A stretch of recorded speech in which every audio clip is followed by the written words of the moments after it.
Hello everyone. आज की video में हम डिस्कस करेंगे जेस्टेशनल डायबिटीज़ मेलाइटस के बारे में। ये क्या होता है? मीन्स प्रेगनेंसी के टाइम पे ग्लूकोज के लेवल का बढ़ना ही जेस्टेशनल डायबिटीज़ मेलाइटस कहलाता है। तो ये जो प्रेगनेंसी के टाइम पे ग्लूकोज का लेवल बढ़ रहा है, ये क्यों बढ़ रहा है, यानी कि इसके कॉजेज़ के बारे में हम बात करेंगे। अगर कोई फीमेल है जिसे प्रेगनेंसी के टाइम पे डायबिटीज़ कंडीशन है, तो उसमें क्या क्या सिम्टम्स हमें देखने को मिलते हैं, राइट? कैसे हम इस कंडीशन को डायग्नोस कर सकते हैं और इस जेस्टेशनल डायबिटीज़ मेलाइटस की वजह से प्रेगनेंसी में क्या क्या इफ़ेक्ट्स देखने को मिलते हैं, कैसे हम इस कंडीशन का मैनेजमेंट कर सकते हैं, और लास्ट में बात करेंगे हम कॉम्प्लिकेशंस के बारे में कि इसकी वजह से मदर और फीटस दोनों में क्या क्या कॉम्प्लिकेशन देखने को मिलती हैं। तो इन सभी चीज़ों के ऊपर जो है आज की वीडियो रहने वाली है। तो सबसे फर्स्ट है कि जेस्टेशनल डायबिटीज़ मेलाइटस होता क्या, यानी कि इसको शॉर्ट फॉर्म में हम जीडीएम भी बोलते हैं, ठीक है। तो gestational diabetes is a condition in which glucose level is high during pregnancy and usually disappear after giving birth. यानी कि जेस्टेशनल डायबिटीज़ मेलाइटस क्या है? ये एक ऐसी कंडीशन है जिसमें प्रेगनेंसी के टाइम पे, ठीक है, ड्यूरिंग प्रेगनेंसी यानी कि प्रेगनेंसी के दौरान जो ग्लूकोज का लेवल है बॉडी में या ब्लड में वो हाई रहता है, जिसको हम यूजुअली हाइपरग्लाइसीमिया टर्म देते हैं, ठीक है। तो प्रेगनेंसी के टाइम पे फीमेल में हाइपरग्लाइसीमिया होता है, और ये जो कंडीशन है, जैसे ही फीमेल बर्थ देती है बेबी को, उसके बाद जो ये डायबिटीज़ है वो डिसअपियर हो जाती है। इट मीन्स कि ये सिर्फ प्रेगनेंसी के टाइम पे ही रहती है। जैसे ही फीमेल ने बेबी को बर्थ दिया, ठीक है, वो ये जो डायबिटीज़ है कंडीशन है वो फिर डिसअपियर हो जाएगी। तो इसलिए हम इसको बोलते हैं जेस्टेशनल डायबिटीज़ मेलाइटस, यानी कि जो डायबिटीज़ मेलाइटस जो सिर्फ प्रेगनेंसी में होता है। जैसे ही प्रेगनेंसी एंड हुई तो ये डायबिटीज़ भी ख़त्म हो गई, ठीक है। एक होता है प्री जेस्टेशनल डायबिटीज़ मेलाइटस। अब ये प्री जेस्टेशनल डायबिटीज़ मेलाइटस क्या होता है? जिसमें फीमेल को कंसीव करने से पहले ही डायबिटीज़ थी, तो उसको हम बोलते हैं pre gestational diabetes mellitus, right. उसके बाद हम बात करेंगे कॉजेज़ के बारे में, यानी कि ऐसे कौन कौन से रीज़न्स हैं, ऐसे कौन कौन से फैक्टर्स हैं जिनकी वजह से प्रेगनेंसी के टाइम पे ये जो ग्लूकोज का लेवल है वो फीमेल में हाई देखने को मिलता है। तो सबसे फर्स्ट है ह्यूमन प्लेसेंटल लैक्टोजन। ये एक हार्मोन है, ठीक है। ह्यूमन प्लेसेंटल लैक्टोजन हार्मोन है बेसिकली।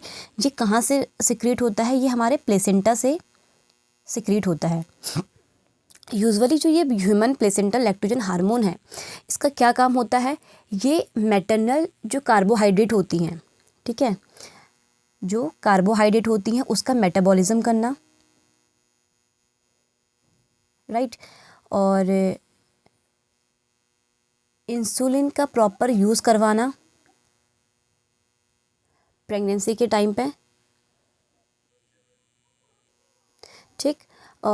और भी इसके फंक्शन होते हैं, जैसे जो फीटस है उसकी प्रॉपर ग्रोथ एंड डेवलपमेंट के लिए भी रिस्पॉन्सिबल होता है, ठीक है। तो बेसिकली यह है ह्यूमन प्लेसेंटल लैक्टोजन हार्मोन, जो हमारा प्रेगनेंसी के टाइम पे प्लेसेंटा से सिक्रीट होता है, जो क्या करता है, जो भी मदर फूड लेती है उसमें जितना भी कार्बोहाइड्रेट होता है उसका जो मेटाबॉलिज्म है, राइट, वो कौन करेगा? यही ह्यूमन प्लेसेंटल लैक्टोजन हार्मोन करेगा। इंसुलिन का प्रॉपर यूज़ होना, यानी कि जो इंसुलिन है वो हमारी बॉडी की सेल्स उसका प्रॉपर तरीके से यूज़ कर सके, वो काम करवाना भी हमारा ह्यूमन प्लेसेंटल लैक्टोजन हार्मोन का काम होता है प्रेगनेंसी के टाइम पे, ठीक है। तो अगर ये ह्यूमन प्लेसेंटल लैक्टोजन हार्मोन का इम्बैलेंस हो जाए, राइट, तो क्या होगा कि कार्बोहाइड्रेट का प्रॉपर तरीके से मेटाबॉलिज्म नहीं हो पाएगा। जो भी फीमेल फूड ले रही है, जो भी कार्बोहाइड्रेट ले रही है, वो मेटाबोलाइज नहीं हो पाएगा, ठीक। और जो इंसुलिन है वो क्या हो जाएगी? रेजिस्टेंस हो जाएगा इंसुलिन रेजिस्टेंस मतलब होता है इंसुलिन रेजिस्टेंस होना। इंसुलिन रेजिस्टेंस का मतलब होता है कि जो हमारी बॉडी की सेल्स हैं वो प्रॉपर तरीके से ग्लूकोज का अपटेक नहीं कर रही हैं, ठीक है, उसको हम बोलते हैं इंसुलिन रेजिस्टेंस होना। तो अगर ये human placental lactogen hormone imbalance हो जाए तो क्या होता है? इंसुलिन रेजिस्टेंस हो सकता है, जो कार्बोहाइड्रेट है उसका प्रॉपर तरीके से मेटाबॉलिज्म नहीं हो पाएगा, तो ऑब्वियस सी बात है कि जो ग्लूकोज का लेवल है वो ब्लड में इंक्रीज़ हो जाएगा, ठीक है, जिसकी वजह से प्रेगनेंसी के टाइम पे फीमेल में जो ग्लूकोज का लेवल है वो हाई देखने को मिलता है। देखो ये ह्यूमन प्लेसेंटल लैक्टोजन जो हार्मोन है बेसिकली ये सिर्फ प्रेगनेंसी के टाइम पर रिस्पॉन्सिबल होता है किस चीज़ के लिए, फीमेल में जस्टेशनल डायबिटीज़ मेलाइटस करवाने के लिए। ठीक है, नेक्स्ट ये मेन फैक्टर है इसका कि अगर human placental lactogen hormone imbalance हो जाए तो वो लीड करता है जीडीएम को। उसके बाद अदर फैक्टर्स हैं like previous history of gestational diabetes. अगर फीमेल को पहले कोई हिस्ट्री रह चुकी है जस्टेशनल डायबिटीज़ की, ठीक है, मतलब फीमेल है उसने जब पहले बेबी कंसीव किया तो उस टाइम पे भी उसको जस्टेशनल डायबिटीज़ की हिस्ट्री रह चुकी है, तो ज़्यादा चांसेस हैं कि जब वो दोबारा बेबी कंसीव करे तो उसमें भी उसको जस्टेशनल डायबिटीज़ हो। राइट, उसके बाद है सेडेंटरी लाइफस्टाइल। सेडेंटरी लाइफस्टाइल यानी कि फ़ीमेल जो है वो कोई भी एक्सरसाइज नहीं कर रही है, ठीक है, ज़्यादा काम वो नहीं करती है, ओके, ज़्यादातर वो लेटी रहती है, यानी कि सेडेंटरी लाइफस्टाइल है जिसमें फ़ीमेल का जो वर्क है वो बहुत कम है, एक्सरसाइज कम करती है, जिसकी वजह से जस्टेशनल डायबिटीज़ मेलाइटस हो सकता है। देन उसके बाद है फैमिली हिस्ट्री ऑफ जीडीएम। अगर उस फीमेल की फैमिली में किसी की हिस्ट्री रह चुकी हो पहले जस्टेशनल डायबिटीज़ मेलाइटस की, तो ये हो सकता है कि उस फीमेल को भी जीडीएम हो। ठीक है, नेक्स्ट उसके बाद है ओबेसिटी। अगर फीमेल जो है वो बहुत ज़्यादा ओबेज है, वो प्रॉपर एक्सरसाइज नहीं कर रही है, ठीक है, तो वो भी लीड कर सकता है जेस्टेशनल डायबिटीज़ मेलाइटस को। तो ये कुछ कॉजेज़ हैं जीडीएम के। सबसे जो मेन कॉज है वो मैं अभी भी बोल रही हूँ, ह्यूमन प्लेसेंटल लैक्टोजन हार्मोन है। इसके इम्बैलेंस होने की वजह से बेसिकली जीडीएम देखने को मिलता है। राइट, देन उसके बाद सिम्टम्स हमें क्या क्या देखने को मिलती हैं जेस्टेशनल डायबिटीज़ मेलाइटस में। तो in most cases there is no symptoms. ज़्यादातर जो केसेस होते हैं ना उसमें जेस्टेशनल डायबिटीज़ मेलाइटस असिम्टोमेटिक रहता है, यानी कि उसमें पेशेंट में कोई सिम्टम्स देखने को नहीं मिलते। लेकिन हाँ, कुछ अदर जो साइन हैं वो रियरली देखने को मिल सकते हैं, जैसे पॉलीयूरिया यानी कि एक्सेसिव अमाउंट में यूरिन का पास होना, ठीक है, पॉलीडिप्सिया एक्सेसिव थ्रस्ट होना, पॉलीफेजिया मतलब जिसमें इंसान जो ज़्यादा खाना खाता है, ठीक है, उसको हम बोलते हैं पॉलीफेजिया। और फीमेल में रिकरेंट इन्फेक्शन हो सकता है, क्योंकि आपको पता है कि जो हमारा ग्लूकोज है वो बेसिकली हमारे रिस्पॉन्सिबल होता है टिश्यूज़ में उसके प्रॉपर फंक्शन के लिए। ठीक है, तो अगर फीमेल को जेस्टेशनल डायबिटीज़ मेलाइटस है, इसमें क्या होता है, हमारा जो इम्यून सिस्टम है बेसिकली थोड़ा लो हो जाता है, तो इस वजह से फीमेल को कोई अदर इन्फेक्शन ईजिली हो सकता है। ज़्यादातर फीमेल में इसमें यूटीआई देखने को मिलता है, ठीक, यूरिनरी ट्रैक्ट इन्फेक्शन देखने को मिल सकता है। उसके बाद अदर सिम्टम्स भी हो सकते हैं, जैसे फीमेल जो है बहुत ज़्यादा फटीग फील कर सकती है, ठीक है, तो ये कुछ सिम्टम्स जो हैं वो जेस्टेशनल डायबिटीज़ मेलाइटस में देखने को मिल सकते हैं। देन उसके बाद हम बात करेंगे डायग्नोसिस के बारे में, यानी कि अगर हमारे पास अगर फीमेल आती है, ठीक है, तो हम उसको डायग्नोस कैसे करेंगे। तो सबसे फर्स्ट है ब्लड शुगर टेस्ट, ठीक है, हम उसका ब्लड शुगर टेस्ट लेंगे जिसमें हम उसका फास्टिंग और पोस्ट प्रेंडल टेस्ट लेंगे। ठीक, एक चीज़ और कि देखो बेसिकली आपको पता है कि हमारा जो नॉर्मल ग्लूकोज का लेवल होता है वो कितना होता है। अगर मैं फास्टिंग की बात करूं तो वो कितना होता है, 90 से 110 होता है। ठीक है, अगर मैं पोस्ट प्रेंडल की बात करूं यानी कि खाना खाने के बाद की बात करूं तो इसमें जो हमारा ग्लूकोज का लेवल होता है वो 100 से 140 होता है। राइट, अगर फीमेल में इससे लेवल ज़्यादा बढ़ा हुआ हो प्रेगनेंसी के टाइम पे तो उसी को हम बोलते हैं जेस्टेशनल डायबिटीज़ मेलाइटस। ठीक, तो ब्लड शुगर टेस्ट में बेसिकली हम फास्टिंग पोस्ट प्रेंडल जो टेस्ट है वो परफॉर्म करते हैं। इसके अलावा हम एक टेस्ट होता है HbA1c टेस्ट, वो परफॉर्म कर सकते हैं फीमेल में। ठीक है, उसके अलावा हम oral glucose tolerance test OGTT oral glucose tolerance test perform कर सकते हैं फीमेल में। देखो इसमें क्या होता है, बेसिकली ये एक प्रोसीजर है, ठीक है, जिसमें हम ये आइडेंटिफाई करते हैं कि हमारी बॉडी जो है वो ग्लूकोज को कितना ज़्यादा यूज़ कर पाती है, यूटिलाइज़ कर पाती है बेसिकली। ठीक है, तो इस प्रोसीजर में हम ये चीज़ चेक करते हैं। अब इस प्रोसीजर को परफॉर्म कैसे किया जाता है, तो इसमें जिस दिन हमारा टेस्ट होने वाला होता है OGTT का, यानी कि ग्लूकोज टॉलरेंस टेस्ट का जिस दिन टेस्ट होगा उससे पहले फीमेल को बोली जाता है कि आपको 3 दिन पहले जो है, मतलब टेस्ट से 3 दिन पहले आपको कार्बोहाइड्रेट रिच डाइट लेनी है। ठीक है, और टेस्ट से ठीक 8 से 12 घंटे पहले आपको कोई भी फ्लूइड इंटेक नहीं करना है एक्सेप्ट वाटर। ठीक है, आपको कोई भी फ्लूइड इंटेक नहीं करना है, आपको स्मोकिंग नहीं करनी है। अगर आप ये डायबिटीज़ की मेडिकेशन लेते हो, ठीक है, अगर आप कोई ऐसे ओरल हाइपोग्लाइसेमिक एजेंट्स लेते हो तो वो आपको स्टॉप कर देनी है। और उसके अलावा बोलना है कि आपको कोई भी खाना वाना कुछ नहीं खाना है टेस्ट से 8 से 12 घंटे पहले, ठीक है। उसके बाद जिस दिन आप टेस्ट के लिए आओ तो सबसे पहले पेशेंट का फास्टिंग लिया जाता है, यानी कि पेशेंट को बोलना है कि आपने कोई भी खाना खा के नहीं आना है, ठीक है। उसके बाद पेशेंट का सबसे पहले हम ग्लूकोज जो है टेस्ट जो है वो करते हैं। इसमें हम पेशेंट का वेनस से ब्लड सैंपल लेते हैं और यूरिन सैंपल लेते हैं। इसको हम बेसिकली ज़ीरो सैंपल भी बोलते हैं, ठीक है, ज़ीरो सैंपल, यानी कि जिसमें पेशेंट ने अभी तक कुछ नहीं खाया है। जैसे ही हम सैंपल लेते हैं उसके बाद हम पेशेंट को, एक मिनट, हाँ, तो इसमें मैंने क्या बोला कि जैसे ही हमने पेशेंट को बोला कि आपको टेस्ट के लिए आना है, उससे पहले उसको बोलना है कि आपको 3 दिन पहले कार्बोहाइड्रेट रिच डाइट लेनी है। जिस दिन आपका टेस्ट होना है उससे 8 से 12 घंटे पहले आपको कोई भी फूड इंटेक नहीं करना है, ठीक है। ड्रिंक कोई चीज़ नहीं लेनी है, स्मोकिंग नहीं करना है, एक्सेप्ट मतलब वाटर आप पी सकते हो, उसके अलावा कोई भी ऐसे ड्रिंक जो है वो आपको इंटेक नहीं करनी है। अगर आप कोई मेडिकेशंस लेते हो तो वो चीज़ आपको स्टॉप कर देनी है, राइट। फिर जिस दिन वो टेस्ट लेने आएंगे तो सबसे पहले उसका क्या होगा, वेनस ब्लड सैंपल और यूरिन सैंपल लिया जाएगा खाना खाने से पहले, ठीक है, यानी कि फास्टिंग में, जिसको हम बोलते हैं ज़ीरो सैंपल के नाम से भी जानते हैं, ठीक है। ज़ीरो सैंपल यानी कि अभी तक पेशेंट ने कुछ नहीं खाया है, खाना खाने से पहले हमने पेशेंट का सैंपल लिया, इसको हम बोलते हैं ज़ीरो सैंपल। उसके बाद हम इसमें पेशेंट को 75 ग्राम ग्लूकोज, ये है वैसे नॉन प्रेग्नेंट के लिए।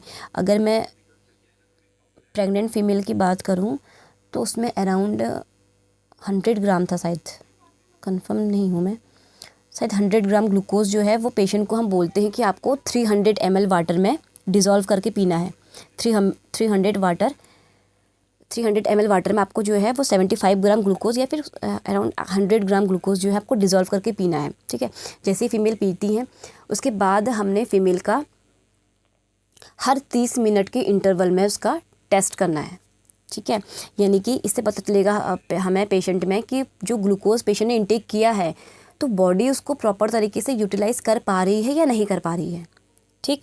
तो फास्टिंग में अगर फीमेल हमने फास्टिंग जो हमने फास्टिंग टेस्ट लिया था फीमेल का, अगर उसमें जो ग्लूकोज का लेवल है वो 130 आता है, ठीक है, 130 mg/dl आता है, इट मीन्स कि जो फीमेल है वो GDM वाली है, ठीक है। अगर 30 मिनट के बाद यही जो ग्लूकोज का लेवल है वो 200 आता है और 60 मिनट के बाद यानी कि 1 घंटे के बाद जो ग्लूकोज का लेवल है वो 200 से भी ज़्यादा एक्सीड कर जाता है, इट मीन्स कि जो फीमेल है वो डायबिटीज़ वाली है, ठीक है।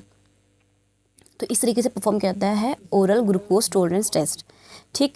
उसके बाद हम अल्ट्रासाउंड परफॉर्म कर सकते हैं, क्योंकि अगर फीमेल में डायबिटीज़ है तो हो सकता है कि फीटस में भी एडवर्स इफ़ेक्ट देखने को मिल सकते हैं।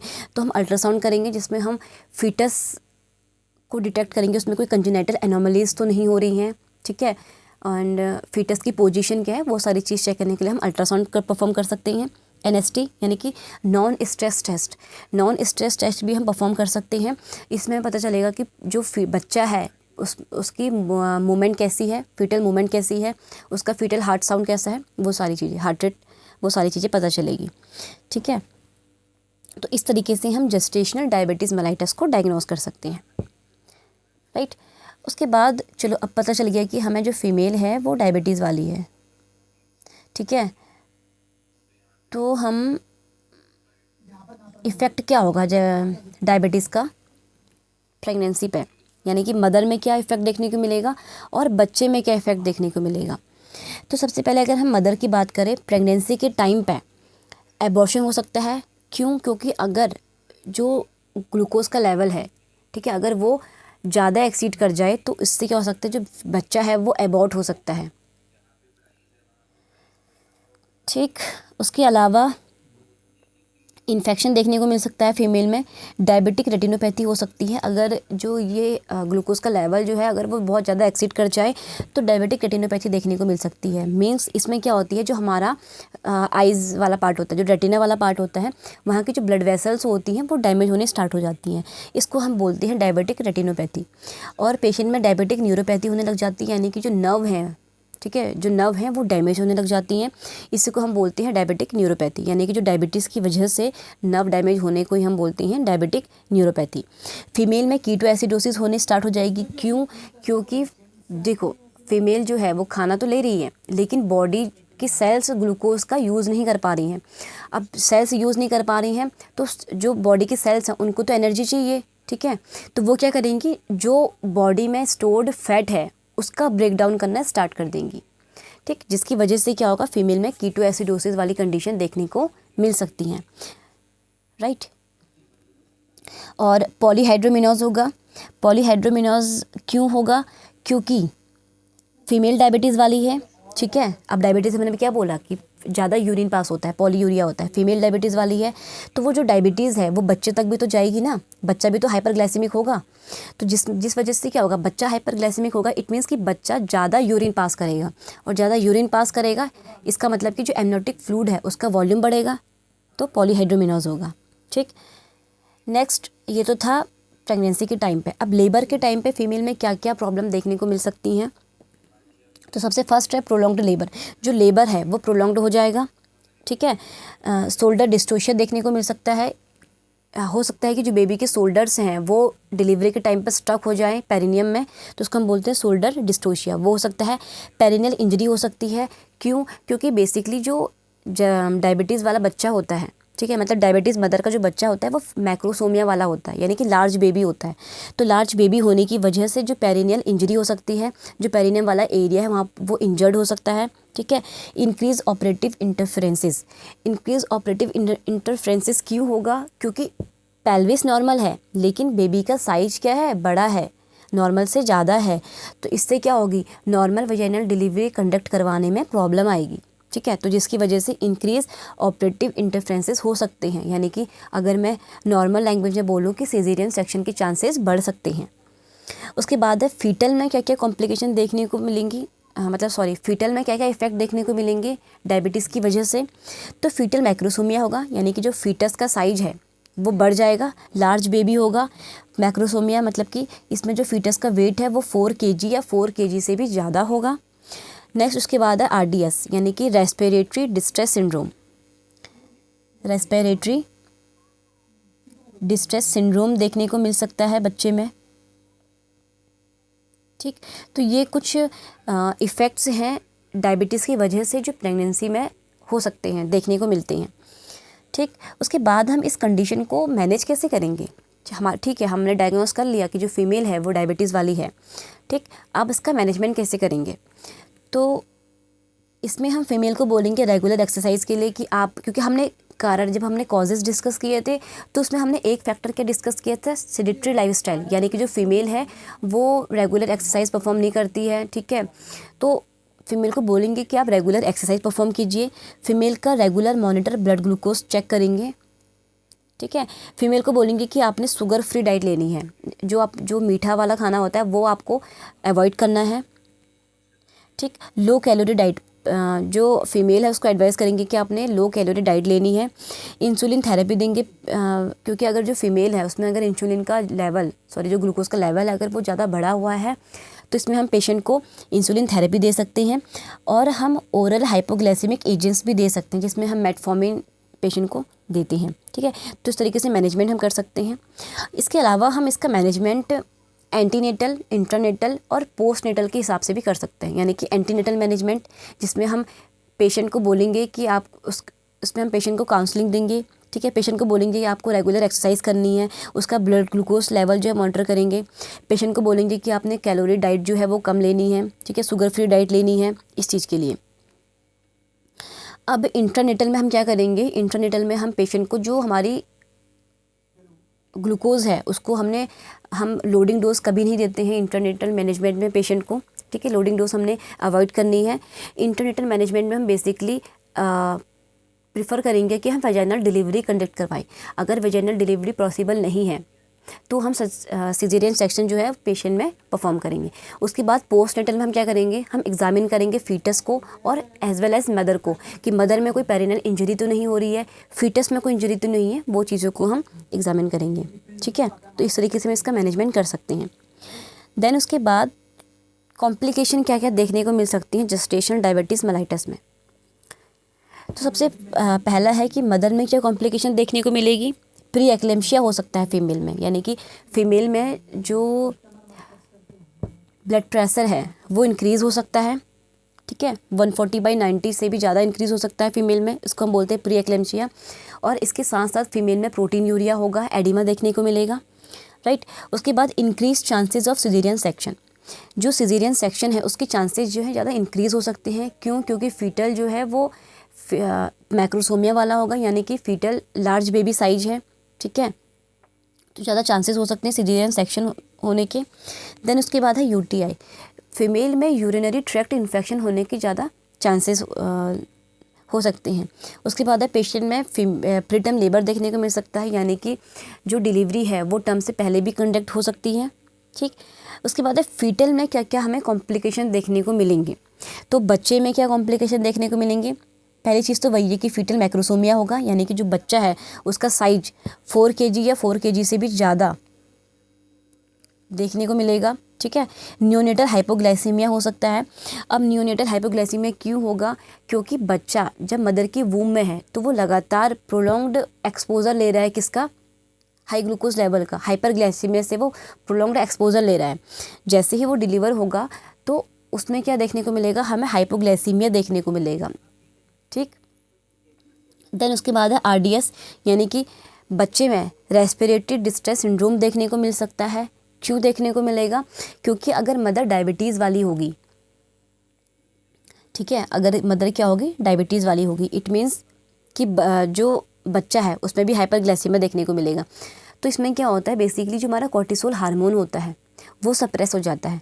जैसे ही हमारा कोर्टिसोल हार्मोन सप्रेस होता है तो वो क्या करेगा, जो हमारे लंग्स की सर्फेक्टेंट होती हैं, सर्फेक्टेंट के प्रोडक्शन को वो डिक्रीज़ कर देता है, ठीक है, जिसकी वजह से हमारे लंग प्रॉपर तरीके से मैच्योर नहीं हो पाते हैं और बच्चे में लंग मैच्योरिटी कंडीशन देखने को मिल सकती है, बच्चे में ब्रीथिंग डिफ़िकल्टी वाली कंडीशन देखने को मिल सकती है, ठीक। तो ये थे इनकी कॉम्प्लिकेशंस के बारे में। इस वीडियो में हमने डिस्कस किया कि जेस्टेशनल डायबिटीज़ मेलाइटस क्या होता है, क्यों प्रेगनेंसी के टाइम पे ये जो ग्लूकोज का लेवल बढ़ रहा है ये क्यों बढ़ रहा है, क्या क्या कॉजेज़ हैं इसके बढ़ने के, जो फीमेल है उसमें क्या सिम्टम्स देखने को मिलते हैं, हमें कैसे हम इसको डायग्नोज कर सकते हैं, ये जो प्रेगनेंसी के टाइम पे ग्लूकोज लेवल बढ़ रहा है इसका क्या इफ़ेक्ट पड़ेगा प्रेगनेंसी में, बच्चे में भी और मदर में भी, और हमने इसकी मैनेजमेंट के बारे में बात करी और लास्ट में हमने इसके कॉम्प्लिकेशंस के बारे में बात करी। तो आई होप कि आपको ये वीडियो समझ आई होगी। Thank you.